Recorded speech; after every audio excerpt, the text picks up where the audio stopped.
Boa noite a todos. A paz de Jesus em nossos corações. O tema hoje é doutrina espírita e suas práticas. Começamos com uma definição. O espiritismo é uma doutrina filosófica, de fundamentos científicos e consequências morais. Doutrina. Eu confesso para vocês que no meu começo, jovenzinha, no movimento espírita, eu ouvia falar assim, porque a doutrina espírita, porque essa doutrina de luz, porque essa doutrina santa, eram os companheiros falando, e eu me emocionava e repetia, porque essa doutrina santa, mas eu não sabia o que era uma doutrina. Eu não entendia ainda, eu era jovenzinha, né? Não tinha um estudo maior. Agora a gente sabe que doutrina é um conjunto de princípios que servem de base a um sistema, pode ser científico, filosófico, político, religioso. No nosso caso vai ser filosófico e religioso especialmente. Mas são aqueles princípios que nós já conhecemos, não é? A doutrina espírita, ela se baseia em certos pontos que estão harmoniosamente entrelaçados. Um não contradiz o outro, um precisa do outro. É o todo dessa doutrina, o conjunto desses princípios. Então, se não for assim, não é uma doutrina. No caso do espiritismo, de fato, é uma doutrina, é um conjunto de princípios, não é? Quando nós falamos essa definição, nós estamos já anunciando que o espiritismo tem um aspecto tríplice. Ele pode ser encarado tanto como ciência, como filosofia ou religião. É interessante que muitas pessoas acreditam, não, o espiritismo é uma ciência. E outros propõem, não, é uma filosofia. E quando se quer falar que ele é religião, o pessoal ainda fica mais difícil de aceitar, não é? Entretanto, é realmente o espiritismo um conjunto de princípios, uma doutrina, e ele tem um aspecto tríplice, sim. Vejamos como ciência. Toda ciência tem um objeto do seu estudo. No caso do espiritismo, estuda os espíritos. Assim, especificamente, eu creio que não há outra doutrina. Há doutrinas que estudam a paranormalidade, os sentidos das pessoas, mas, em verdade, estudar os espíritos, porque já há aí uma afirmativa, não é? Que existem espíritos. Então eu creio que é o espiritismo mesmo, a doutrina que estuda os espíritos. O que estuda sobre os espíritos? A origem deles, a natureza, qual é a destinação para eles, o meio ambiente em que eles vivem e como é que eles mantêm relações com o nosso mundo corporal, material. Como é uma ciência nesse aspecto, precisa de um método para estudar o objeto que ela deseja conhecer. Então, no caso, Kardec utilizou o método experimental, o mais adequado para esse tipo de investigação. Inclusive, ele utilizou a mediunidade para experimentar. Sem a mediunidade, como poderíamos experimentar a presença, a manifestação dos espíritos, não é? Mas Kardec usou o método experimental. Dizia ele que ante fatos novos que se apresentam, que fatos novos? Os espíritos falando, agindo, comunicando-se, eles estão intervindo no nosso meio, no nosso mundo. Então são fatos novos, a presença dos espíritos, a ação deles. E esses fatos não podem ser explicados pelas leis conhecidas. É um fato novo, é um objeto novo de estudos. Não, as leis conhecidas até aqui não podem explicar.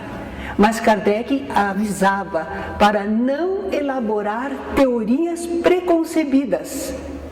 Seria um engano, não encontraríamos a verdade. Como ele fez então?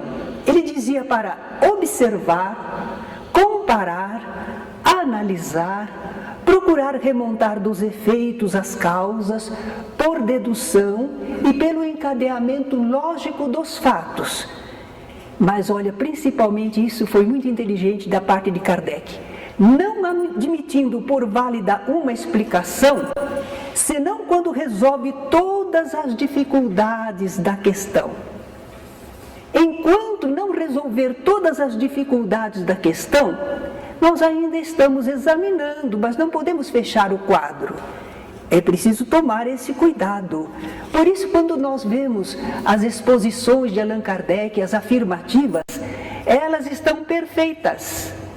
Por isso elas perduram sempre. Claro que ainda teremos o avançar do conhecimento humano, mas em relação ao que foi apresentado não temos dúvida. Vejamos como Kardec começou a obter os primeiros resultados da sua pesquisa. Ele verificou que os espíritos são as almas dos homens que já viveram aqui na Terra. Como é que ele soube? Porque de início Kardec não pensava em espíritos. Ele pensava uma inteligência, algo é inteligente, mas ele não afirmava o que era. Ele não partiu da ideia preconcebida de espíritos, mas os próprios manifestantes disseram: nós somos as almas dos homens que já viveram na Terra. Então verificou-se isso, espíritos são as almas dos homens. As comunicações dos espíritos provam a existência do mundo invisível e informam a nós todos algo a respeito desse mundo que a gente não vê, que a gente não toca, mas é perfeitamente real. E os espíritos não são todos iguais. Outra coisa interessante, porque talvez que antigamente se pensasse os espíritos e nós uniformizávamos. Espírito é espírito. Mas agora a gente sabe, não, os espíritos não são todos iguais, nem em saber, nem em capacidade. Uns estão mais desenvolvidos do que outros. E qual a importância desse conhecimento, dessa análise de que eles não são todos iguais? É que nós vamos compreender que quando um espírito se manifesta, ele dá a sua opinião pessoal. Não quer dizer que porque o Espírito falou, ele disse a verdade perfeita. É a opinião de alguém que já viveu na Terra, está vivendo do lado de lá. E ele pode ter a sua opinião, como nós temos também, não é? Naturalmente que nós vamos encontrar um consenso geral e partiremos então para a constatação das verdades fundamentais. Mas um espírito isoladamente, ele não forma a informação verdadeira para nós, não é? Os espíritos não são imutáveis, eles mudam. Mudam como? Aprendendo, aperfeiçoando-se. Isto eles fazem por si mesmos, como nós aqui na Terra, não é? Nós aprendemos muita coisa por nós mesmos, observando, sentindo, vivendo, mas também aprendemos com o influxo de outros, que nos chamam a atenção, que nos dão demonstrações. O mesmo ocorre com os espíritos. É por isso que costumamos dizer, espírito é gente, fica mais fácil, não é? De nós aceitarmos. Espírito é gente como nós, tá? E como eles mudam? Eles podem progredir. Estamos chegando numa lei que rege a vida dos espíritos, a progressão dos espíritos. Como é que nós vamos fazer? Agora que entendemos que eles se modificam, nós vamos deduzir as consequências desse entendimento. Cada espírito agora, ele está agindo segundo o seu grau de evolução. Ele fala o que ele pensa, o que ele entende, o que ele sabe. Mas ele continua progredindo. O desenvolvimento dele não estacionou, vai adiante. Então esse comportamento dele, o entendimento dele poderá mudar. Os espíritos podem se modificar. Eles progridem. Aí, finalmente, neste campo dos espíritos, como eles são, a sua evolução, aí Kardec tem a teoria que explica e resume os fatos. É a lei de progresso, que está lá em O Livro dos Espíritos. Um dos princípios básicos. E a teoria explica perfeitamente tudo em relação ao espírito e o seu desenvolvimento, o seu progresso. Muito interessante. Mas e daí? Qual é a aplicação prática? Ah, sim, porque as ciências podem ter aplicações práticas, úteis, não é? Então nós vamos ver qual é a aplicação prática para nós de conhecermos a existência dos espíritos, não são todos iguais e eles progridem. Vamos compreender cada pessoa, o espírito, encarnado ou não. Ele está num grau de evolução determinado, que ele alcançou, que ele conquistou. Nesse grau de evolução em que ele se apresenta, ele não está desenvolvido totalmente, ele pode ser aperfeiçoado. Então podemos educar o espírito humano, encarnado ou não, podemos educá-lo para que melhore o seu comportamento. Eis aí, então, a aplicação prática. É possível agir para aperfeiçoar os espíritos no seu desenvolvimento. A doutrina espírita, ela precedeu, ela veio antes das ciências do paranormal que a gente conhece na atualidade. Por exemplo, a metapsíquica. Ai, me perdoem que eu esqueci de passar para a nossa irmã, vocês não puderam acompanhar. Ela vai apresentar e rapidamente depois eu ponho a sequência, não é? Porque nós queremos falar da metapsíquica de Richer. Em 1905, ele propôs esse termo para designar uma ciência que tem por objetivo os fenômenos mecânicos ou psicológicos. Fenômenos que são devidos a forças que parecem serem inteligentes ou a poderes desconhecidos, latentes na inteligência humana. Nós vemos que Richer não faz a afirmativa de espírito. Ele fala uma inteligência, um poder desconhecido. Em Kardec nós já temos a afirmativa muito mais clara. Entretanto, apesar de já existir a doutrina espírita, Richer fez o seu estudo dentro dos limites que ele encontrava para si mesmo, não é? Então nós vemos aí a metapsíquica. Mas também nós tivemos a parapsicologia. É um processo científico de investigação dos fenômenos inabituais, que não acontecem sempre. São fenômenos de ordem psíquica ou psicofisiológica. E a parapsicologia não é uma ciência, ela é uma disciplina científica. O seu lugar científico está dentro da psicologia.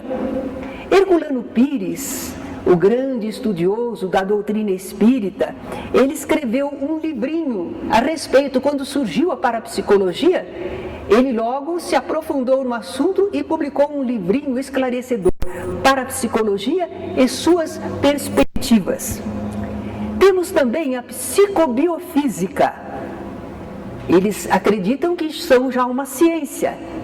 Qual o objetivo dela? Conhecer as relações existentes entre os fenômenos psíquicos, biológicos, físicos, mas tudo em relação ao ser humano, centrado no ser humano. Henrique Rodrigues, outro estudioso espírita, na ocasião também escreveu um livretinho, esse era um livretinho mesmo, Em Busca da Matéria Psi.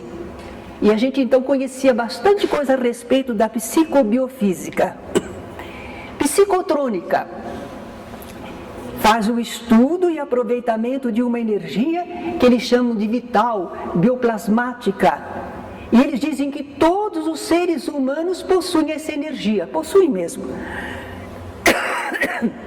Mas até recentemente, essa energia era ignorada, marginalizada pela ciência ocidental. Nós estamos verificando no aspecto científico do espiritismo.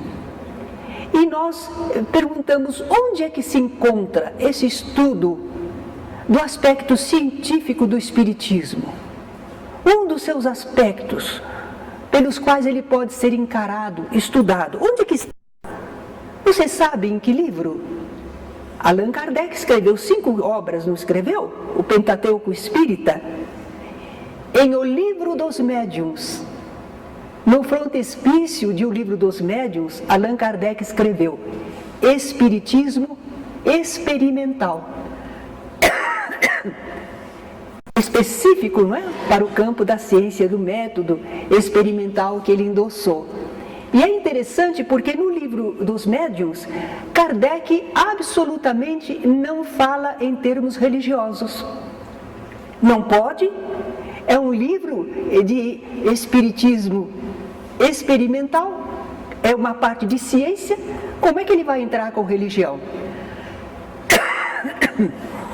É verdade que ao fim de O Livro dos Médiuns, ele coloca manifestações de espíritos para análise, para estudo de como eles falam, como se apresentam. E ali então temos algumas manifestações de espíritos falando de Deus. Mas, em verdade, o livro todo é um manual, é um estudo de ciência.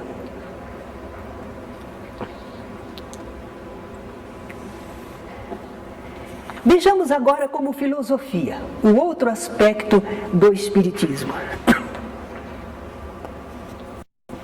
Alguns brincam e dizem que filosofia é aquela ciência sem a qual tudo continua tal e qual, continua da mesma maneira. Mas não, precisamos pensar, nós temos a razão e naturalmente fazemos perquisições com ela.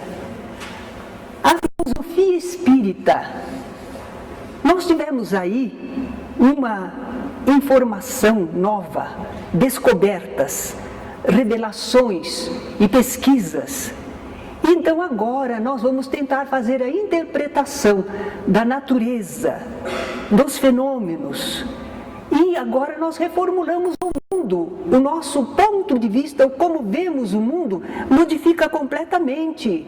Toda a realidade da vida muda para nós quando nós temos essas novas descobertas, essas revelações. E quando pesquisamos, quando experimentamos a respeito. A parte filosófica do Espiritismo trata dos princípios e dos fins, da origem e destinação do universo. Responde aquelas perguntas tradicionais: quem somos? De onde viemos? Por que estamos aqui? Para onde iremos? E nos dá uma filosofia de vida, um modo de encarar a realidade, o mundo, os seres, nós mesmos. Temos os princípios fundamentais do Espiritismo. Vocês sabem quais são? Estão lembrados? Como é que começa o Livro dos Espíritos? Deus. Kardec começa com a ideia de Deus, depois a criação, os espíritos, a evolução, e vai por aí adiante, não é? Então vamos encontrando os princípios da doutrina espírita, em que ela se baseia. Nós temos as afirmativas, admiráveis. Esses princípios fundamentais estão consubstanciados em O Livro dos Espíritos. É a base da doutrina.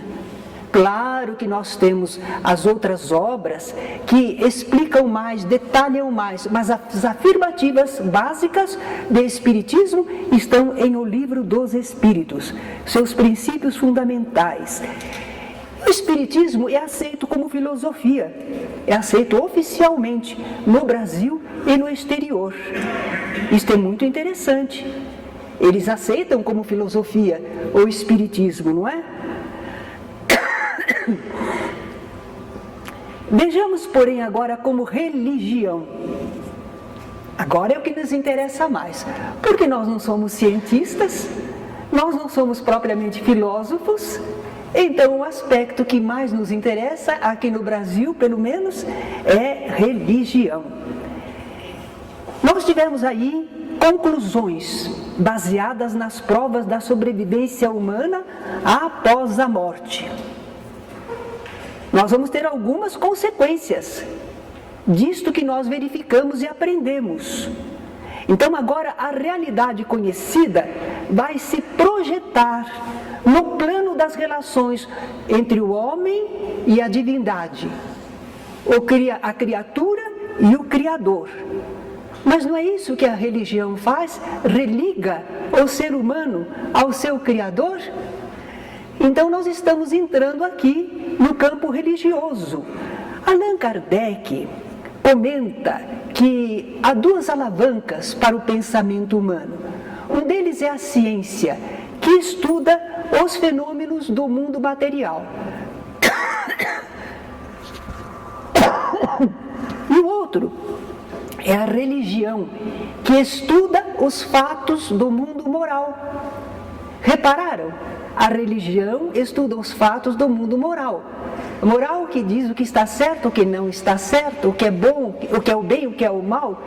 Então, quando Kardec falava na definição consequências morais, ele estava querendo dizer consequências religiosas. Porque para ele, a moral é que estuda a religião e que estuda os fatos morais.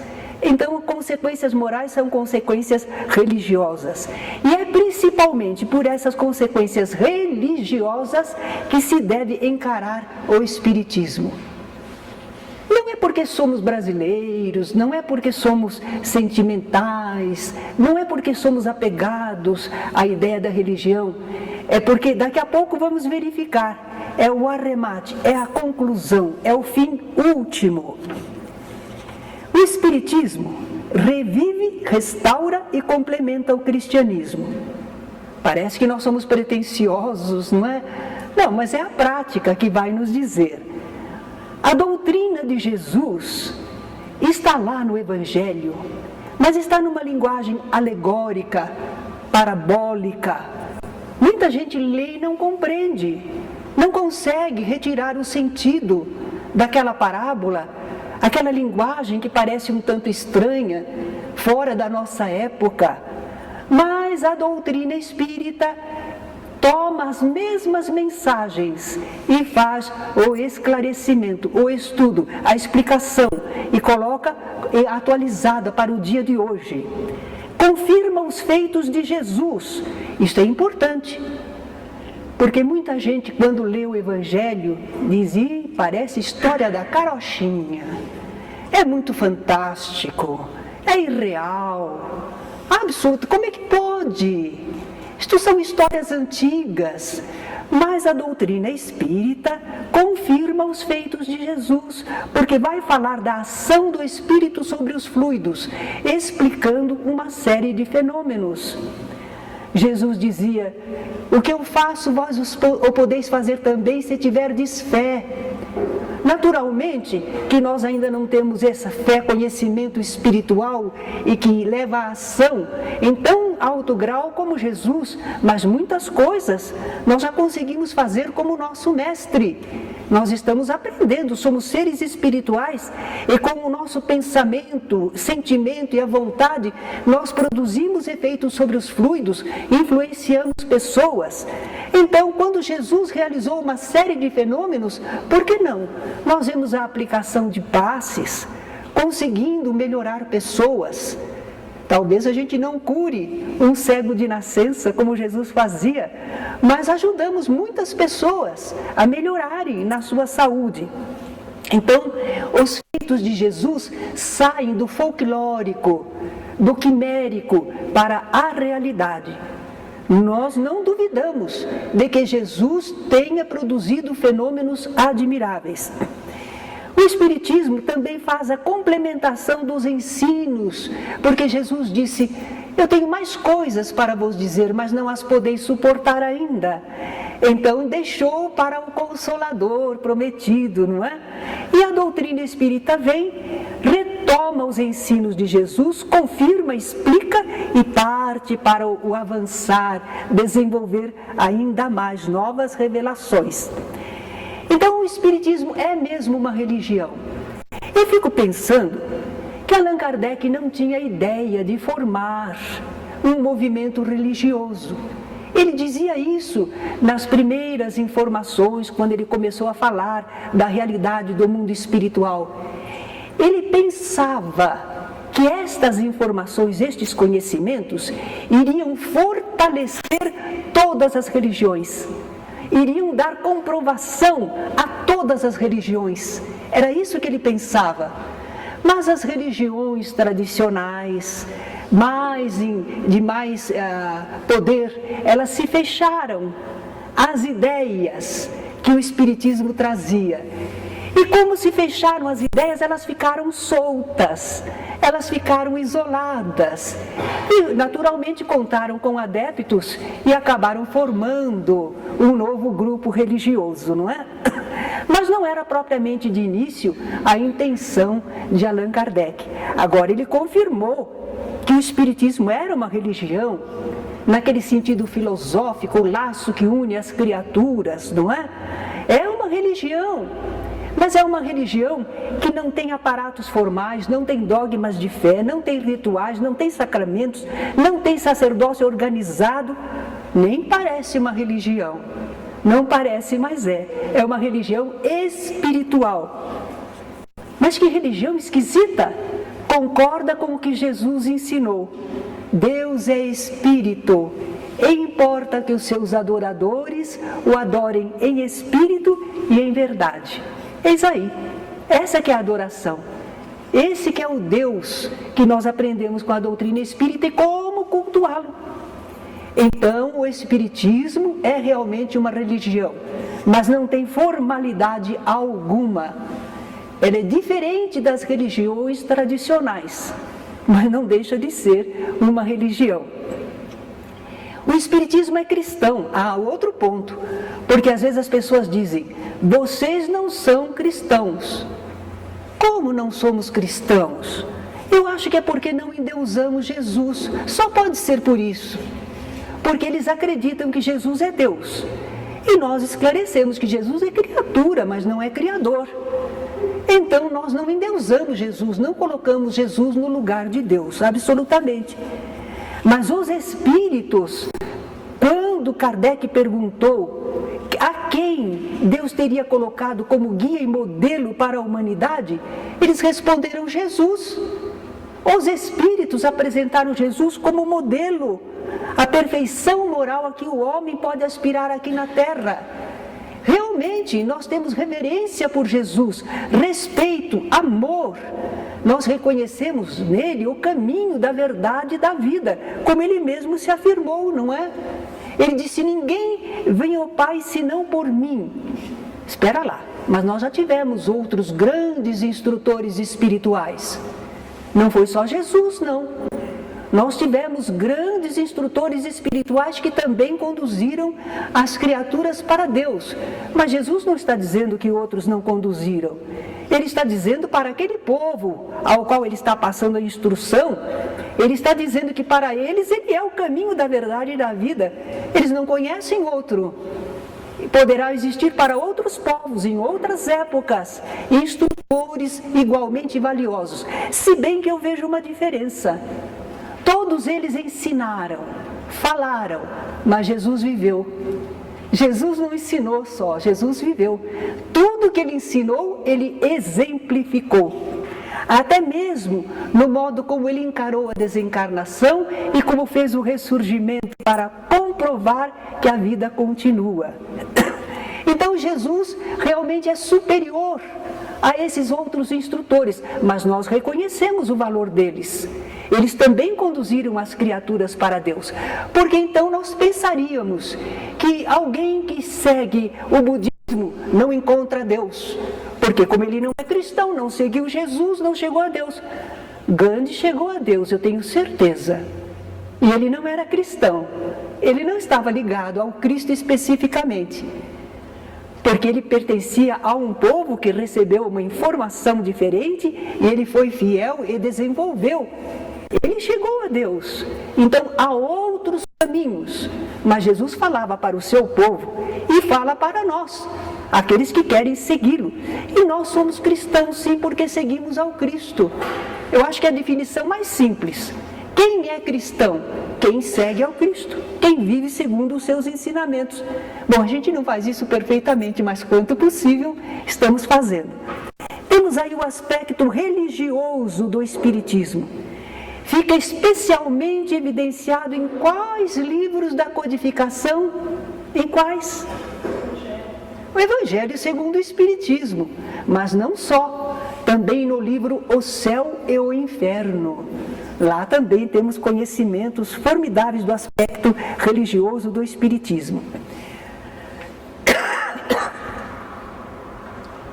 Há uma frase que se atribui a Bezerra de Menezes.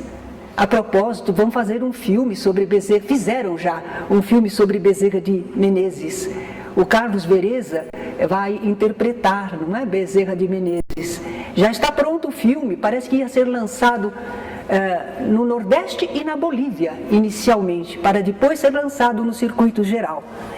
De Bezerra de Menezes, se diz que é uma frase que eu admiro, que eu acho que resume maravilhosamente a nossa atitude. Estudar Kardec para viver Jesus. O nosso estudo do Espiritismo é esclarecedor, avança nas informações sobre quem nós somos, de onde viemos, para onde iremos, retoma o ensinamento de Jesus, mas principalmente nós aprendemos com a doutrina espírita, quando nós estudamos a obra de Kardec, que codificou os ensinos dos espíritos, quando nós estudamos essa doutrina santa, essa doutrina de luz, nós só fazemos entender que Jesus é realmente um mestre verdadeiro, que o caminho que ele indicou é o que devemos seguir. Então, quando nós estamos esclarecidos pela doutrina espírita, aí nós temos a coragem e nós sentimos a necessidade de seguirmos Jesus.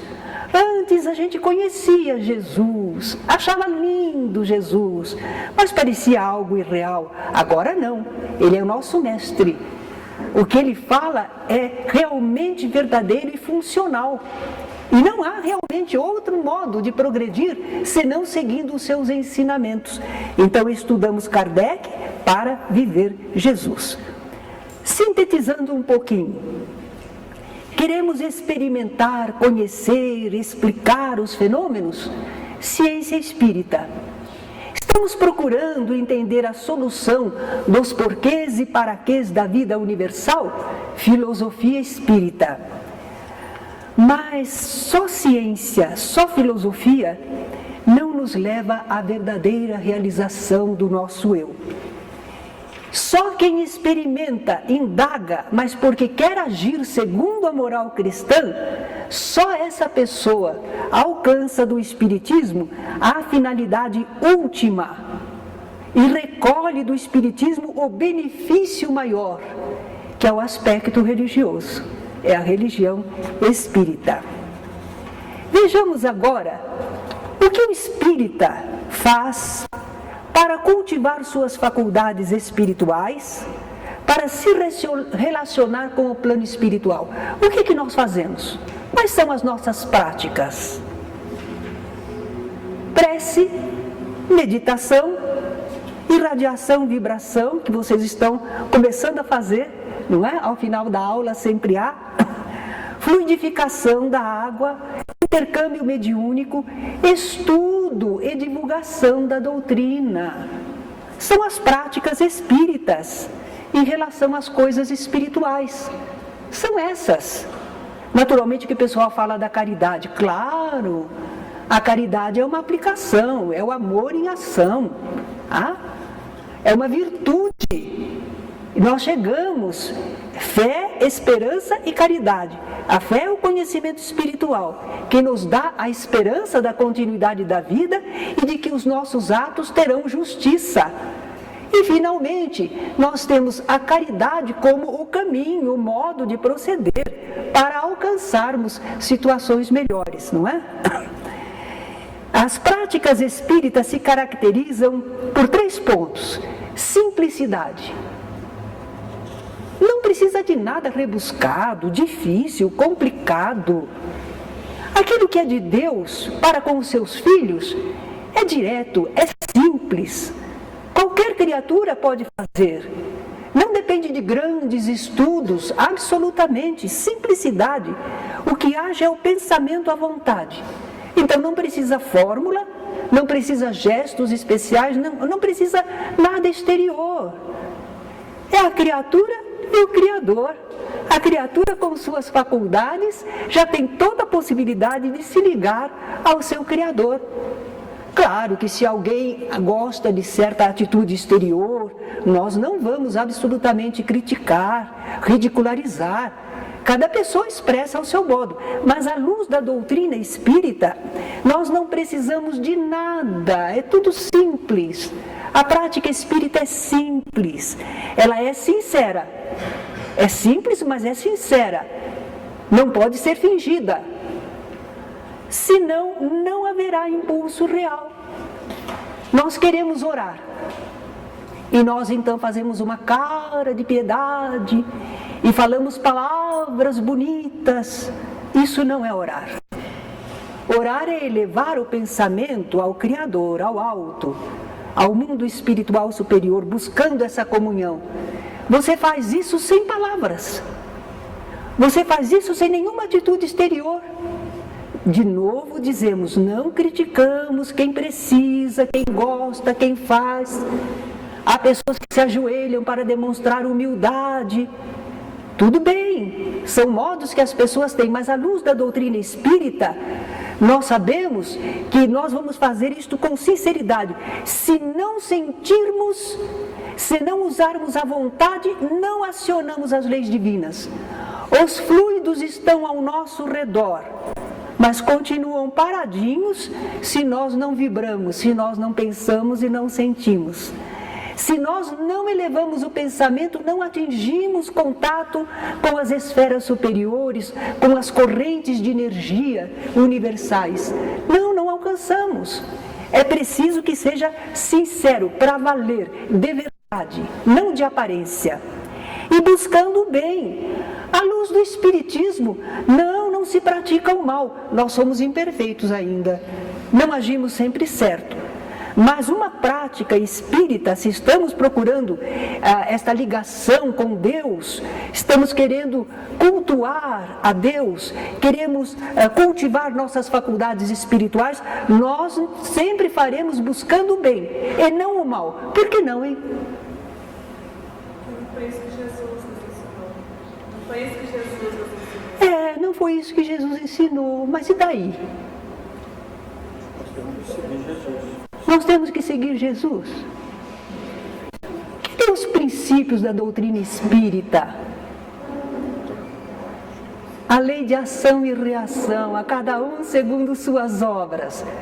O espírita pode não ser perfeito, mas burro ele não é. Nós estamos ficando inteligentes, estamos entendendo como a coisa funciona. E como é que nós podemos querer cultivar as nossas faculdades espirituais, acionar forças espirituais para fazer algo mal? Não dá certo, volta para nós. Há consequências desagradáveis, prejudiciais. Então não podemos. Não é que nós sejamos mais perfeitos do que os outros, mas nós estamos um pouquinho mais esclarecidos como é que a coisa funciona. Nós não podemos pedir a Deus, meu Deus, me beneficia, e aquela pessoa, afasta do meu caminho, viu Deus, porque olha o que ela está fazendo. Não podemos. Nós sabemos o amor de Deus, nós sabemos como Deus é igual para todos, e nós sabemos daquilo que estamos produzindo, e queremos produzir o bem para receber o bem. Ponto. Então não podemos fazer o mal. Prática espírita, só buscando o bem. Não há meio. Se outros aplicam buscando o mal, prejudicar alguém para se sair bem, isto não é da doutrina espírita, não é do entendimento espírita, não é? Isso. Então, uma coisa que a gente deveria pensar, à luz da doutrina espírita, já que há simplicidade, naturalidade, nós deveríamos evitar práticas que são meras crendices, superstições ou exterioridade desnecessária. Então nós vamos ver o que é que o Espiritismo não adota. Quando me convidavam, ultimamente não tem me convidado não, mas me convidaram muitas vezes para falar do que é o Espiritismo.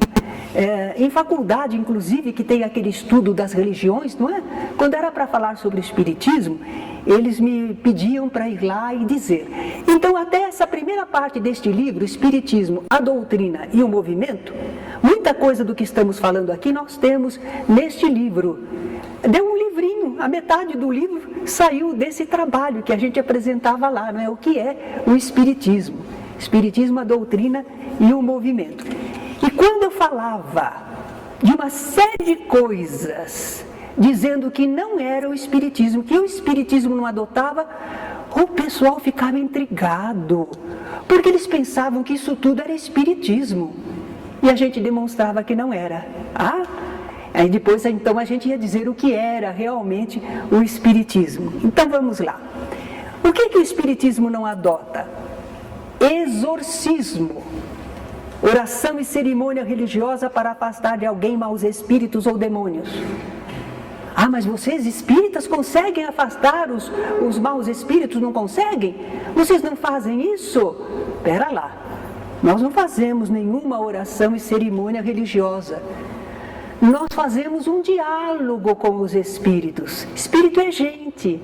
Por que aquele espírito está tão bravo contra alguém? Como é que ele se sente? Ele pode melhorar, ele pode ser esclarecido. Aquela situação não é boa para ele. Então a gente vai lá como quem aparta uma briga. A gente vai lá, orienta de um lado, orienta do outro para o bem, e daí a pouco eles se libertam. E cada um segue o seu caminho. Então nós não temos o vade retro Satanás. Nós não temos essa ideia. São seres como nós, filhos de Deus. E a lei é de amor, da mesma maneira.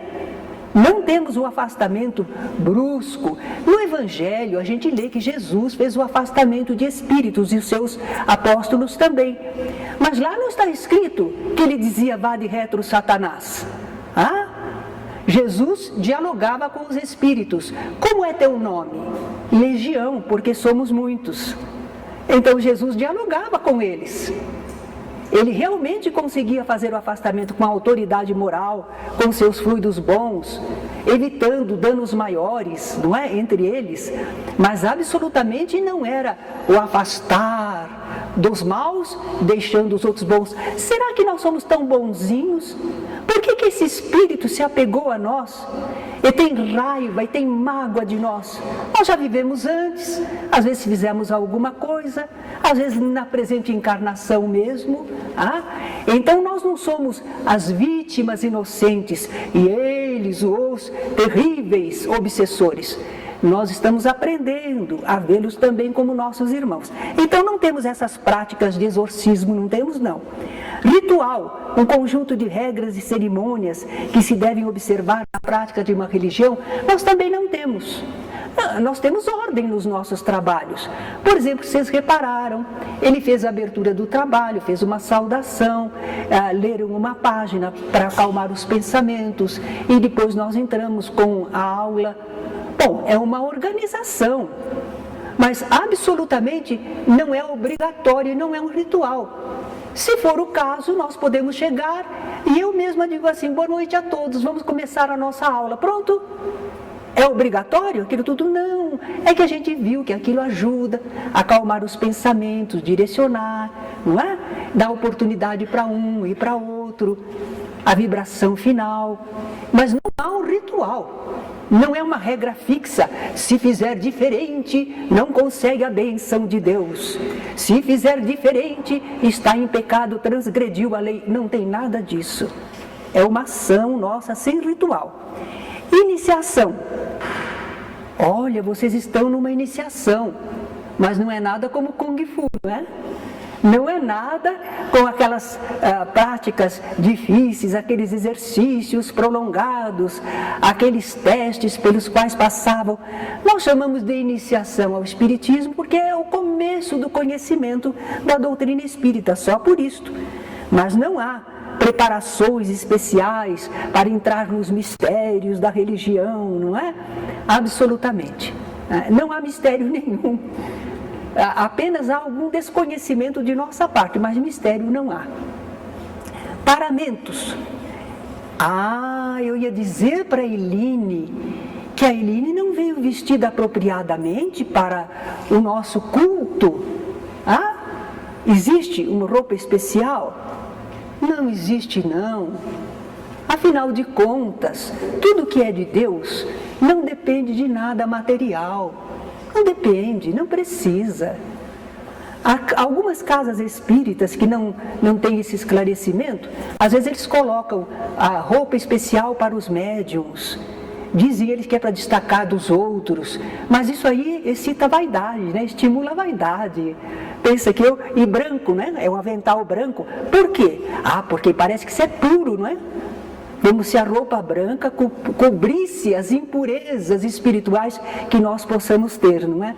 Então, nada de paramentos, vestes litúrgicas para executar as coisas do culto. Sacramento. Bom, na Igreja Católica, eles acham que alguns foram um sinal sagrado que Jesus instituiu e é para a salvação divina.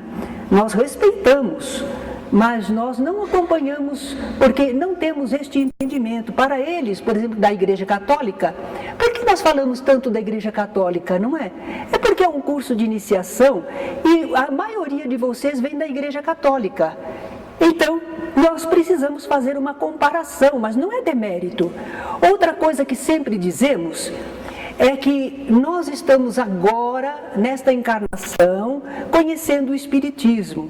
Mas eu ainda nesta encarnação, eu fui da Igreja Católica, quando menina. E imagine na encarnação anterior. Muitos de nós já tiveram muitas experiências com a Igreja Católica, outras religiões também, mas com a Igreja Católica muitos de nós. Então, é possível que lá no passado nós tenhamos contribuído para divulgar todas estas coisas que hoje nós dizemos não precisa. Isso não está certo, não está correto. Nós estamos corrigindo o que ensinamos errado. Deus nos dá essa oportunidade. Se agora conseguimos entender, mas não menosprezamos e nem ficamos inimigos. Nós nos sentimos perfeitamente à vontade com todas as criaturas de todas as religiões, porque a religião é uma estrutura humana. Nós precisamos ver o significado espiritual, não é? E muitas delas têm a verdade e o bem consigo. Então, tudo bem, não temos adversários, não. Mas fazemos a distinção, olha, porque nós não temos batismo, crisma, confissão, comunhão, ordem, casamento, extrema-unção. Vocês não vão encontrar isso no movimento espírita. E como vocês estão na iniciação do conhecimento, vocês precisam saber disso, que não temos sacramentos. Talismã. Também não temos talismãs, nem amuletos. O talismã é magia ativa, é para conseguir alguma coisa. Um trevo de 4 folhas. Assegura a sorte. O amuleto é para defender, é poder mágico passivo. Então, com esta figa, nada me acontece de mal. É para defender, enquanto que o talismã é para conquistar, não é? Dentinho, são objetos de devoção, 2 pequenos quadrados de pano bento, com orações escritas, escapulário, não é?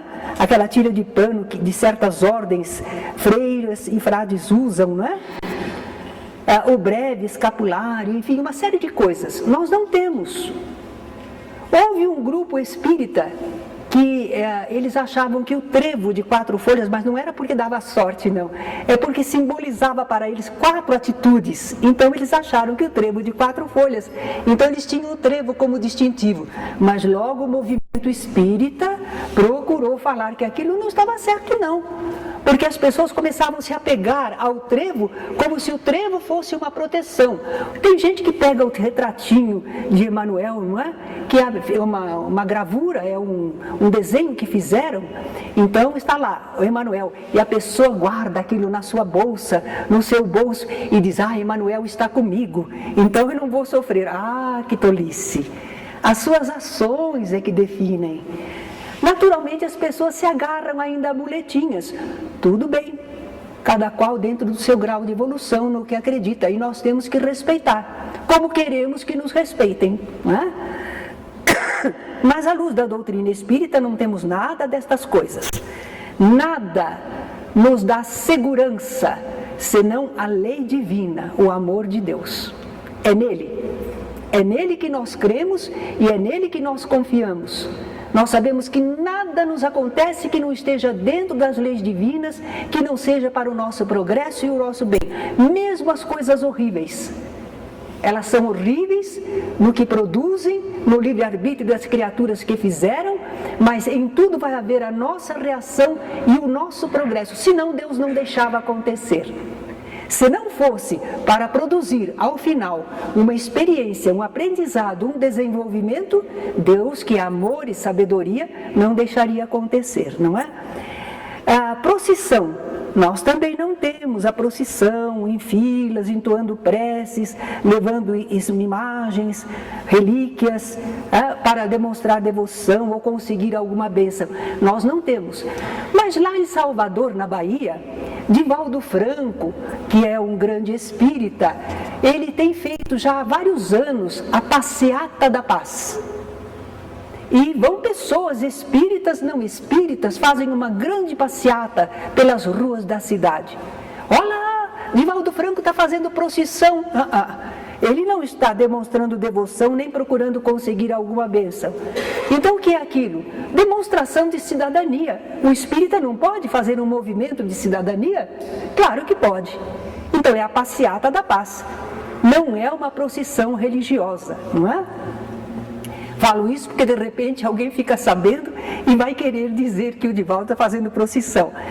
Línguas exóticas, heteróclitas, não é? Nós temos que ter a comunicação espiritual numa língua que todo mundo possa entender, como nos diz o apóstolo Paulo. Não usamos alucinógenos, drogas, não pode. Ao nosso cultivo das coisas espirituais, nós queremos estar lúcidos, equilibrados, viver o melhor de nós. E nós não vamos então entrar em estados artificiais, desequilibrados, pensando que isso é religiosidade ou é manifestação espiritual. Não usamos nada destas coisas em nossos cultos, não é? A qual espiritismo vocês estão se dedicando agora? Estão começando a participar? É o alto ou o baixo espiritismo?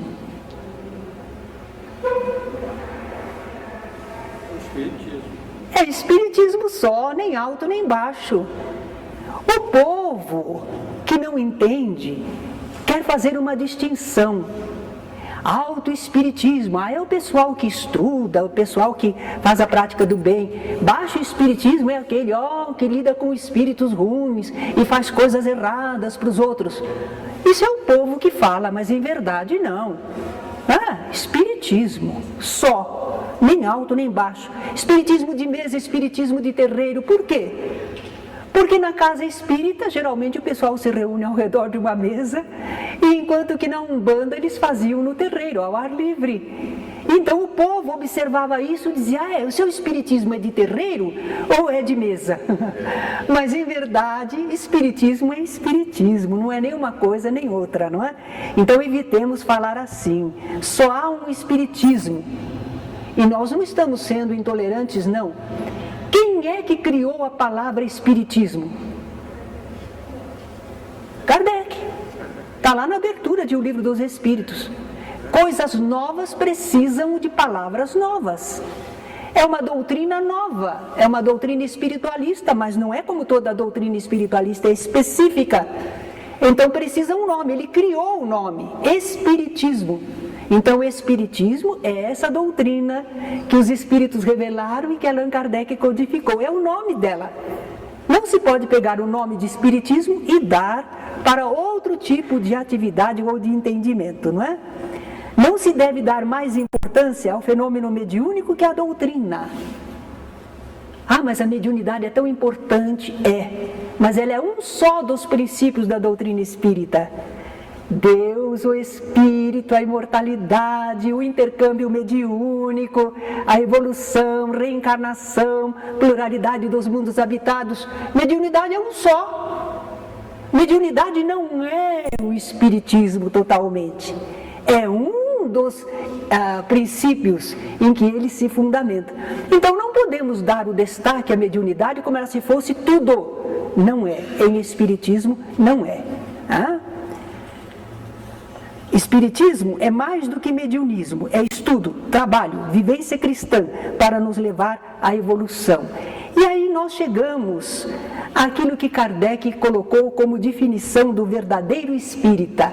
Alguns já sabem, é bom a gente conhecer. Reconhece-se o verdadeiro espírita como? Por quê?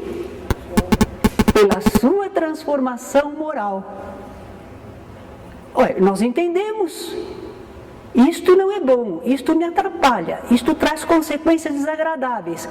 Então eu me esforço para me renovar moralmente, eu me transformo, não é? Não totalmente, que ainda não consigo, mas em relação a como eu era, eu agora tenho outro comportamento, não é? Reconhece-se o verdadeiro espírita pela sua transformação moral, pelos esforços que faz para domar as suas más inclinações. Algumas pessoas dizem, sabe, eu não sou espírita, quem sou eu? Ainda estou querendo ser. Falsidade, porque nós somos imperfeitos, mas somos espíritas. Nós somos os espíritas imperfeitos, que ainda não conseguem fazer tudo direitinho, mas que já entendem, aderem e querem seguir e se esforçam para isso, não é? Bem, verdadeiro centro espírita, então, qual seria? É aquele em que se vivencia a doutrina, tal como aqui ficou tão claramente definida. Mas vocês vão encontrar, às vezes, casas espíritas que não agem perfeitamente assim. Elas vão evoluir, vão se melhorar também. Quem entende realmente doutrina espírita não fica somente na prática mediúnica ou na busca do passe, da cura, do fenômeno, mas procura melhorar-se e ajudar os outros a se melhorarem. E quem realiza práticas em nome do Espiritismo, procura fazê-las autênticas, simples, sem exterioridades, sinceras, baseadas na verdade e buscando o bem, o cumprimento das leis divinas. Eu me adiantei um pouco no horário, mas se quiserem fazer alguma pergunta, estaremos ainda à disposição. Esta eu não disse que ia ser uma aula meio teórica, mas precisamos dela também, não é? Para nos focarmos. Alguma pergunta? Dona Terezinha, no caso do estudo espírita, todos podem ser médiuns ou não? Kardec diz no Livro dos Médiuns que todos nós percebemos a influência dos espíritos, todos nós sentimos, porque nós somos seres espirituais, então nós estamos sempre em relação com espíritos, encarnados ou não. São dois mundos que se interpenetram, o plano espiritual e o plano dos encarnados. Mas pelo pensamento, pelas emanações fluídicas, nós estamos no mesmo ambiente. É que nós, através dos sentidos, estamos canalizados para a vida corpórea. Mas, em verdade, nós nunca saímos do plano espiritual também. A gente não vai perder o corpo para ir para o plano espiritual. A gente já está vivendo a vida espiritual. Então, nesse sentido, nós todos sentimos um pouco a influência dos espíritos. Mas não chamamos especificamente todas as pessoas de médiuns. Por quê? Porque precisa apresentar fenômenos regulares, intensos, reiterados. Então a gente diz, essa pessoa é médium. Então de vez em quando nós podemos ver espírito numa ocasião. Eu vi por 2 vezes só na vida, mas já me valeu para eu acreditar que os médiuns vêm. A gente é de Santo Tomé, né? Então a gente precisa alguma coisinha ver ou sentir para a gente saber que os médiuns vêm, que é uma realidade. Então nós vemos, às vezes, recebemos algum pensamento telepaticamente, às vezes, Mas a pessoa que é médium, e que então a gente diz assim, mediunidade ostensiva, né? Porque a mediunidade oculta todos temos, mas a ostensiva é para aqueles que geralmente são esses que chamamos de médiums. Eles servem para fazer o intercâmbio de modo declarado, ostensivo. Interessante, a senhora falou que a gente está na iniciação, mas como nós viemos do mundo espiritual, a gente já não tem informação de lá como espírito? Não, nem sempre. Nós temos como espírito, mas não como espírita. Então, como espírito, estando do lado de lá, nós podemos ter conhecimento da vida imortal, da comunicação entre nós, podemos ter até ideias da reencarnação, mas quando a gente encarna, o cérebro é novo, não tem registro. É preciso que o espírito tenha muita profundidade, muita vivência destas realidades para que ele transcenda o novo corpo e consiga ter em si aquela noção, aquele entendimento da vida espiritual. A maioria das pessoas, ela se apaga e vem então os estímulos exteriores para fazer um novo registro. Só que no nosso meio nós temos registros errados. Nós recebemos a ideia, morreu, acabou. Ou então recebemos a ideia, morreu, vai para o céu ou vai para o inferno. E nós começamos a cultivar dessa maneira, fazemos essa bagagem. Certo? Mas quando a gente se identifica, por exemplo, tudo que a gente aprende parece ser familiar? Certamente porque corresponde ao nosso íntimo. Corresponde. Porque quando não corresponde, a pessoa tem dificuldade de aceitar, não é? Tem dificuldade maior para aceitar. Kardec fala que para aceitar a realidade da vida espiritual, a pessoa precisa ter uma certa maturidade do senso moral. Veja que ele não fala de instrução, de cultura. Há pessoas muito cultas, muito desenvolvidas, mas que não conseguem aceitar, entender a realidade da vida espiritual e a continuidade além. Falta-lhes a maturidade do senso moral. Eles têm um intelecto, às vezes desenvolvido, mas moralmente, o aspecto moral do espírito ainda não está desenvolvido o suficiente. Tem também isso, não é? Porque muitos espíritos estão do lado de lá, a gente dialoga com os espíritos, através dos médiuns. Então, um espírito não está nem percebendo onde ele se encontra, o que é que aconteceu com ele. Ele vive uma ideia fixa, como quem está assim num pesadelo, num sonho. Ele não vive a realidade verdadeira, ele vive o que está influenciando para ele, aquilo que ele está mentalizando. É preciso que a gente tire ele dessa situação. E aí ele vai retomar consciência. Nem todo espírito também já viveu se interessando por coisas espirituais, já cultivou esse conhecimento.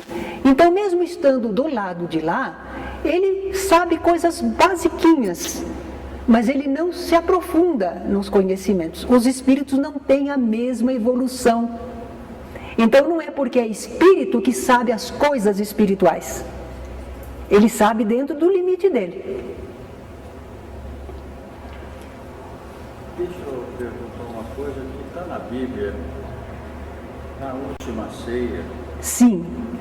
A senhora já falou isso em outras aulas, mas ainda eu acho que, como está na Bíblia, eu não sei se ele falou, está lá escrito. Sim. E diz, fazer isso na distribuição do pão. Em memória de mim. E do vinho, né? Sim. Isso em memória de mim. Fazer isso. Certo. Se ele falou fazer isso, nós não podemos fazer isso? Comer o pão e beber o vinho. Mas era isso que Jesus estava querendo? Mas ele falou para todos. Não, mas o que Jesus... Vamos entender Jesus, porque como oriental, Jesus tinha uma linguagem muito simbólica, né? Então Jesus procura demonstrar com coisas materiais e gestos ideias, para que eles possam entender. Então Jesus parte o pão e disse, comei, este é o meu corpo dado por vós. Mas que corpo que Jesus deu para nós? Ele deu a vida dele, ele veio, encarnou entre nós. Ele viveu a vida dele por nós como alimento, pão, alimento da alma. A vida dele foi para nos alimentar, certo? Para que entendêssemos o certo e o errado, para que tivéssemos convicção da imortalidade. Ele se doou, ele doou a vida dele. É o simbolismo do partir o pão e oferecer. Bom, o vinho, né? Este é o sangue da nova aliança, porque eles tinham aliança com Jeová, é a velha aliança. A aliança feita com Deus através de Jesus é universal, é nova aliança, não é? Então, nesse caso, ele diz, esse é o sangue que eu derramo por vós pela nova aliança. Ah? Mas o sangue que Jesus deu é o sacrifício corpóreo, simplesmente. O vinho simbolizava a essência da vida. Vinho era a essência da vida, certo? Então ele disse, é o sangue, é o que eu derramo. Eu vim, derramei, vivi por vocês, me doei por vocês. Intenções de ideias, pão, alimento. Comam o que eu ensinei, o que eu vivi, o que eu exemplifiquei. E agora, a doação minha, este amor, o que eu passei para vocês, o ideal. Então, assimilem isso. Comer ou beber é assimilar. E as coisas são espirituais. Agora veja, depois que ele fala isso, ele diz assim, fazei isto em memória de mim. Como ele viveu, como ele ensinou, o que ele pregou, o que ele fez, é para fazer igual. Ou é para comer pão e beber vinho? Não é. Assim como eu vivi por vocês, me doei, dei a minha vida, façam isso em memória de mim. Porque se não fizessem, acabava o ideal do Cristo, morria. Como é que o ideal do Cristo chegou a nós? Porque os seus seguidores deram continuidade, repetiram os gestos de Jesus. O sentimento de amor, o passar das informações, o doar a própria vida. É nisso que eles passaram o ideal de Jesus para nós. O ideal de Jesus vive em cada um de nós. Não pode morrer esse ideal. Fazer isto em memória de mim, não deixem morrer. Não deixem morrer. Isso que eu ensinei para vocês, como eu vivi para vocês, não deixem morrer. E a outra coisa é sobre o animismo. No exorcismo, quando Jesus exorcitou aquela a obra de espírito, né? Ele dialogou com eles. Sim. Mas ele colocou eles aonde? Nos porcos. Eles pediram para Jesus. Não foi Jesus que mandou eles para lá. E por que os porcos? Os porcos têm muita semelhança com o corpo humano. Eram espíritos que viviam de vampirizar, necessitavam espíritos muito inferiores e que ainda como que vampirizam, se utilizam. Uma vez que eles foram afastados daquele homem, que eles vampirizavam, despedaçavam sua roupa, o levavam a morar entre os túmulos, não é? Uma vez que Jesus tinha autoridade para isso, eles não iam poder continuar, porque Jesus estava dando ajuda ao homem obsidiado, não é? Ele diz, se nos expulsas, manda-nos para aqueles porcos, porque eles poderiam utilizar. Só que, se está bem lembrado, a manada de porcos saiu em disparada e caiu no despenhadeiro. Por que será que os porcos se assustaram assim? Porque eles viram os espíritos, eles sentiram a horda atacando, né? E deu um estouro na manada, que nem viram onde que estavam indo, né? Certo? Então nós temos aí uma das poucas passagens, porque também existe isso. Nem todas as passagens nós entendemos tudo perfeitamente. E as traduções também não estão muito fiéis. Esse é o problema. Nós temos companheiros que conhecem os idiomas antigos e têm feito estudos. Um deles é Celestino Silva. Celestino Silva, uma coisa assim. É um estudioso, não é? ele se debruçou. Tínhamos o Torres Pastorino, que foi da Igreja Católica, não é? E ele faz um estudo no livro dele, Sabedoria do Evangelho. Então, a gente vê traduções completamente erradas, mas principalmente uma. No Velho Testamento tem a passagem que diz assim: porque eu, o teu Deus, sou Deus zeloso, que puno a maldade dos pais nos filhos, até a 3ª e a 4ª geração. Isso é um absurdo. É um absurdo. Porque Deus vai punir a maldade dos pais nos filhos. Que culpa tem os filhos? E na 3ª e na 4ª geração, até a 3ª e 4ª geração, o que tem o neto e o bisneto com o que fez o avô? É um absurdo, mas porque está traduzido errado. É na 3ª e na 4ª geração. Eu puno a maldade dos pais nos filhos, não é até, na 3ª e na 4ª. Por quê? Olha a lógica. O pai está errando. O filho não vai pagar por ele. É a 2ª geração. Pula ela. Mas na 3ª geração, este já pôde desencarnar e já voltou. Está reencarnado na 3ª geração ou na 4ª. E ele vai encontrar a resposta dos seus atos. As consequências dos seus atos. Então não vai até. Não. É a partir da... Na 3ª e na 4ª em diante. Então, coisas assim mal traduzidas nos dão uma ideia errada da lei divina. Existe um livro Cristianismo e Espiritismo, que é do Leon Denis. É extraordinário. Ele faz um estudo de uma porção destas coisas que atrapalham o entendimento. Por isso que nós dissemos que o Espiritismo revive e restaura o cristianismo. Jesus não poderia dizer coisas erradas e absurdas. Não podemos entender dessa maneira, não é? Então é a nossa ignorância que não entendeu ou deturparam. Eles deturparam por ignorância e às vezes deturparam por má fé. Há certas passagens que, se eles deixarem, é um problema para eles. As outras religiões, baseadas em certos conceitos, não é? Então tem que tirar. Por exemplo, eu já vi uma Bíblia na qual não tem aquela passagem quando Jesus está falando sobre João Batista ser a reencarnação de Elias, não é? Tem um trechinho que diz assim: então os discípulos compreenderam que ele lhes falara de João Batista. Conforme a Bíblia, já tiraram isso. Já tiraram. Porque a confirmação da reencarnação, como é que pode? Mas a verdade é a verdade.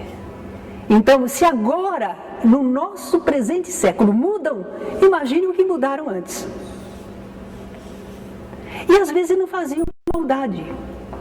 É como ainda hoje algumas pessoas pensam que mudando alguma coisa ou dominando alguma coisa que elas estão fazendo bem. Elas pensam, é melhor assim, porque assim fica certo, assim evita isso. E elas estão enganadas. Mas às vezes não estão fazendo por mal, não querem prejudicar. Porque naquela época o espiritismo ainda não era evidenciado. Então, as passagens que falam de reencarnação, que existem no Velho Testamento e no Novo Testamento, não é? Ainda não existia a doutrina. Não. Então podia se falar. Podia, mas quando começou, em 1857, o conhecimento, aí o pessoal tomou mais cuidado, não é? Então aquelas Bíblias bem antigas, às vezes são melhores. Bem velhinha, bem antiga. Sim. Por exemplo, você diz aí que acontece que você reconhece o verdadeiro espírito pelas transformações morais que ele ocasiona em si mesmo. E a gente sabe que nós estamos aqui na Terra para progredir moralmente. Sim. Certo? Então, agora uma pessoa que vem à Terra e se preocupa consigo, ela se preocupa em se melhorar, domar as suas paixões, os seus maus instintos. Agora, o tempo em que ela faz isso consigo, ela deixa fora da caridade uma salvação. O tempo que uma pessoa pensa em si, como que ela pode pensar no outro? Então, o tempo que ela se dedica dedica para se melhorar, ela não faz algo pelo próximo. E se ela faz uma... Imagine, Como ela pode... você está um pouquinho enganado, porque é tudo junto. Por exemplo, para eu me melhorar, eu tenho que compreender o próximo. Porque para eu me melhorar, eu preciso aprender como são as pessoas, o que sentem, o que pensam, como eu devo falar, como devo tratar, como eu gostaria que fosse tratado. Amar o próximo como a si mesmo. Eu tenho que aprender isso. Se eu sou espírito, eu estou entendendo. Eu tenho que entender a pessoa, então eu tenho que pensar no próximo. Eu não posso ser feliz e me desenvolver isoladamente. Nós somos seres sociais, nós evoluímos em grupo, nós evoluímos no contato. Se eu me isolar e eu penso em mim, quer dizer, não quero errar, não quero ver nada errado, não quero fazer nada errado, então eu me isolo. Eu não realizei minha tarefa, porque Deus não cria nada inútil, e se nos criou foi para sermos úteis. Mas é algo assim, o tempo que eu dedico para ajudar outras pessoas, eu estou usando todas as minhas qualidades e as capacidades. Não, é tudo junto. Se eu estou pensando em ajudar ao próximo, eu estou pensando em ajudar o próximo. Na hora em que eu quero ajudar o próximo, eu estou me desenvolvendo. Como é isso? Por que precisa? O que posso fazer? Isso, tá? Eu estou aprendendo. No exercício do amor ao próximo, eu estou me desenvolvendo. Não tem como. Você não pode fazer uma coisa e outra separado. A vida é um todo. E você evolui nesse contato. Você está querendo o seu bem, mas para encontrar o seu bem, você precisa abrir para o semelhante, conseguir fazer coisas e crescer. Por exemplo, um exemplo mais fácil. Certa vez, numa reunião, uma senhora disse: eu tive um filho e esse filho eu não entendia, eu queria dar leitinho, ele passava mal.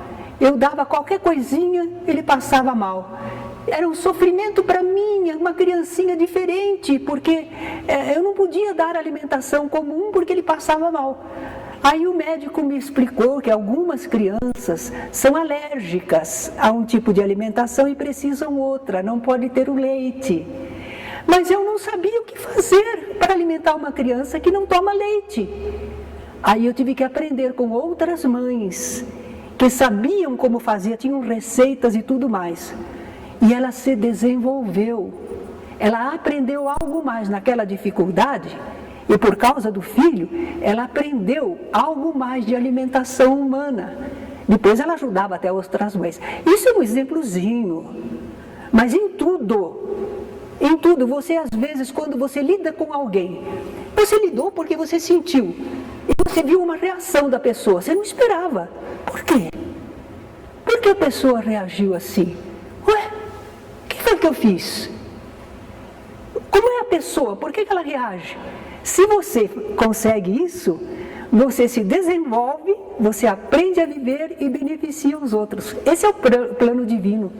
Cada um de nós é elemento de ação e ao mesmo tempo tem o salário. O salário espiritual é da ação que você desenvolve. A alavanca é do próximo, que é ele que vai estimular o meu processo. Isso, André Luiz diz assim: você é o desejo de seguir para Deus, mas entre Deus e você, o próximo é a ponte.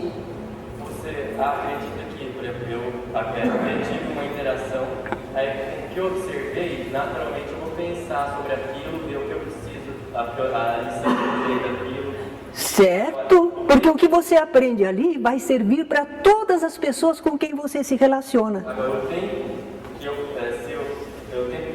gastar pensando e tentando ser como filósofo, o tempo que ele gasta pensando, ele não está perdendo o tempo que ele poderia estar? Não pense assim. É amar ao próximo como a si mesmo. Você tem que amar o próximo, mas tem que amar a si mesmo. Você tem que saber inteligentemente dosar. Quanto tempo você pensa para você e quanto tempo você age. Você não pode ficar só pensando. Mas eu não sei se equilíbrio, porque como a gente aprende que a vida é uma passagem tão rápida. Escuta, a vida é uma passagem rápida na carne, mas imortais nós somos. Porque a gente está aqui, vocês têm fala, até eu conseguir essa consciência de novo na próxima, deixa eu aproveitar essa no máximo. Não, a gente faz o melhor que a gente pode. Agora, o conhecimento espiritual você não perde. Ele não fica assim detalhado, como nós vemos numa matéria que você estudou, aqueles princípios, não fica assim, mas ele fica como um todo, a essência do conhecimento fica com você. Uma criança nasce numa família em que eles gostam de beber, é hábito, mas aquela criança não gosta de beber, e ela acha feio como eles ficam quando bebem. De onde que ela tirou isso? Da encarnação anterior, na qual ela teve experiências dolorosas, batalhou para sair, ela viu em si mesma como é que acontece, e agora aquele conhecimento nela não deixa ela assimilar mais dos outros. Aquele conhecimento que ela realmente adquiriu, ela não volta atrás. Agora, se ela não tem uma convicção, ela pode acompanhar o movimento para cá, para lá, mas quando a pessoa viveu algo, sentiu, entendeu, consolidou, isso não volta atrás. Se você, por exemplo, tiver tido uma experiência na qual você viu que a desonestidade te levou por caminhos horrorosos, às vezes você ficou em trevas, você teve encarnação de resgate e tudo, esse conhecimento está com você, e você é daquele tipo de pessoa que diz assim, nem um tostão se não for meu. As outras não entendem, que bobagem, ninguém está vendo, mas você não faz, porque o que você experimentou e viveu está com você. Conhecereis a verdade, e a verdade vos libertará, nos liberta dos erros.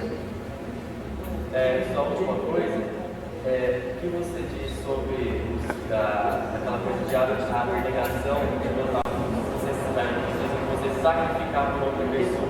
Porque eu não concordo com isso não. Quando você fala com o espírito, eles sofrem por outra pessoa, que é aquela questão, eles deixam a sua felicidade. Será que você vai ser pai? Quando você for pai, você dá a sua felicidade pela do seu filho.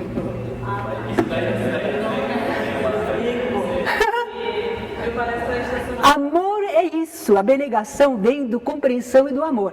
Claro que você não pode se anular por causa dos outros, porque se anular não beneficia nem você nem ao outro. Mas o doar-se por amor, por querer, por exemplo, a mãe, se ela tem um pedacinho de pão e ela tem um filho que está faminto, ela diz, come filhinho, e ela passa fome. E ela faz isso conscientemente e sem dor e sem problema. Certo? Porque ela compreende a necessidade do filho, que não sabe por si se alimentar, ela tem a capacidade de pôr, ela doa para o filho. Agora, quando a gente não tem isso, não é? Dois irmãos, não come o meu pedaço não, esse aqui é meu, eu como o meu e como o seu. Porque não há aquele sentido de amor, de doação. Em algumas pessoas já existe. Então, a pessoa, às vezes, a abnegação dela é uma coisa que você não consegue compreender porque você não está no grau de experiência que ela teve. Por isso nós somos muito diferentes e não podemos julgar. Nós não podemos julgar. Podemos procurar analisar, dizer que interessante, eu não penso assim, você tem razão. Eu não penso assim, não entendo dessa maneira, tudo bem, mas julgar, condenar, nós não podemos, porque nós não conhecemos tudo que a pessoa viveu, nem tudo que ela passou, então não dá para julgar. Quando a senhora agora da mãe para o filho, o amor é intenso, e a mãe que joga o filho fora? Algumas pessoas estão na espécie humana, mas ainda estão na escala instintiva, egoísta. Então, a pessoa, diante da vida, dificuldades, ela está se sentindo já sofredora, não sabe como resolver os seus problemas. Ela teve um relacionamento que ela nem sabe, às vezes, se prevenir para não ter um filho. E lá veio a criança, e o que vai acontecer comigo? Eu não entendo. Se ela não tem ainda um sentimento desenvolvido, ela só pensa nela, é o egoísmo que vai mandar. Então, por causa desse egoísmo, ela faz coisas que nos parecem cruéis, mas ela não viu a crueldade. Ela está dentro de uma ideia fixa. Eu vou sofrer, não posso, como que é que eu faço? Preciso me defender, certo? Então ela não tem inteligência desenvolvida para entender estas coisas. Na escala animal, às vezes o pessoal decanta muito o amor materno, né? Que a leoa defende sua cria. Mas eu acho que de repente tem lá uma leoa que mata o seu filho. Eu vi canarinhas jogando fora os filhotinhos de ninho, desalmadas. Não, são ainda criaturas, tanto na escala animal quanto na escala humana, que não desenvolveram certas qualidades. Agora, é horrível para nós. Um índio antropófago comia o adversário porque ele queria comer a valentia do adversário. Ele achava que ele comendo o adversário valente, né? O covarde não, mas o valente, ele comia a valentia também, ficava mais valente. Ignorância. Então, ignorância, egoísmo, vaidade, ambição nos levam a fazer coisas que não condizem com aquela pessoa que é um cristão. A lei do cristão é o amor ao próximo, a Deus e ao próximo como a si mesmo. Ele não pode fazer estas coisas. Vamos dizer que seja uma mãe que não tem muito instinto materno, mas ela tem a consciência já evoluída. É uma criança, é um ser, é um filho de Deus, é meu irmão. Ela não vai fazer isso. Mas essa pessoa não tem. Porque nós já estamos, às vezes, na espécie humana, mas nós estamos saindo da escala animal. Alguns estão saindo da escala animal. Estão na espécie humana, mas não têm a desenvoltura toda de alguém. Sem contar ainda as infiltrações espirituais que alguém possa sofrer. Porque algumas pessoas são obsidiadas, dominadas por maus espíritos, que querem vê-la sofrer e às vezes anular a existência do outro. Como é que nós vamos julgar? O que a gente pode dizer é apenas dizer, olha, que coisa não é normal, isso não é bom. Sim, mas julgar não dá para julgar, não. É por isso que muitos caem no arrependimento, né? Depois que aconteceu, nossa... Não é? Tem um problema, por exemplo, aquela rejeição que algumas mães têm um filho, elas são ótimas. Elas têm um filho e elas não podem nem ver a criança. Então eles dizem que é um problema psicológico, pós-parto, não sei o quê. Às vezes eu fico pensando, e se for um espírito adversário, e a mãe está sentindo que o espírito é adversário?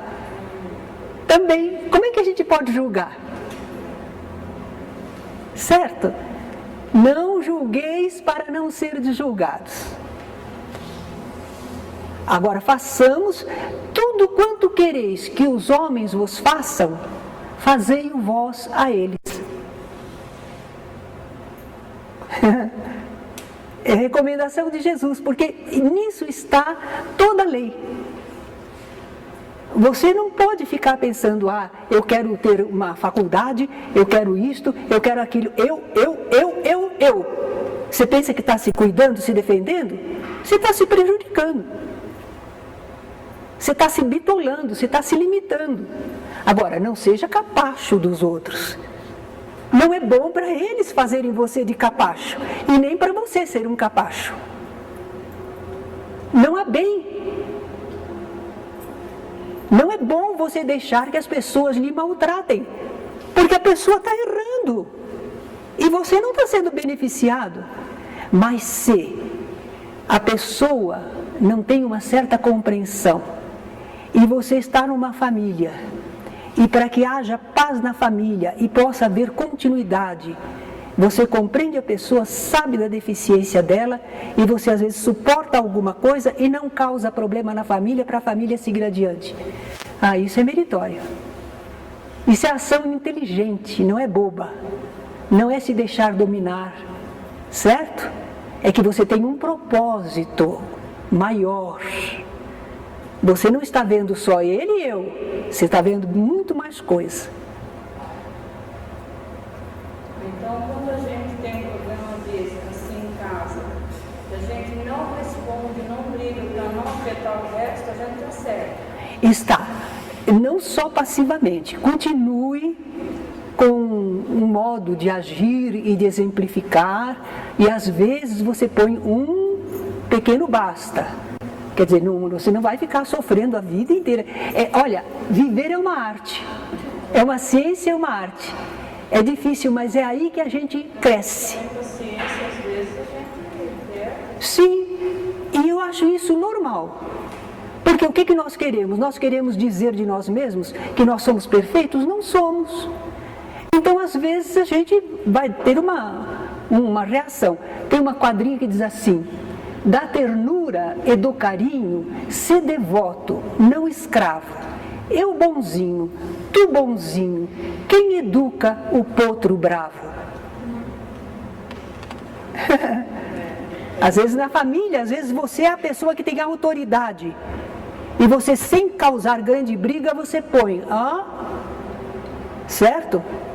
A sua atitude, o seu modo, põe algum limite na coisa. Então vai variar muito. Ô, gente, a lição de vida eu estou aprendendo também.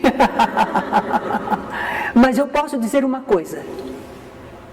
Toda vez que eu me exaltei, que eu me impacientei, que eu não agi com sabedoria, eu me encrenquei. Não fiquei bem. Mas é verdade. Não fiquei bem. Às vezes por fora até ganhei, mas por dentro eu não fiquei bem. E toda vez que eu suportei por alguma razão, que eu superei, que eu segui adiante, eu não tenho queixa nenhuma. Eu olho para trás e diz, valeu a pena. Então é isso que eu estou aprendendo na vida. Obrigada a vocês, né?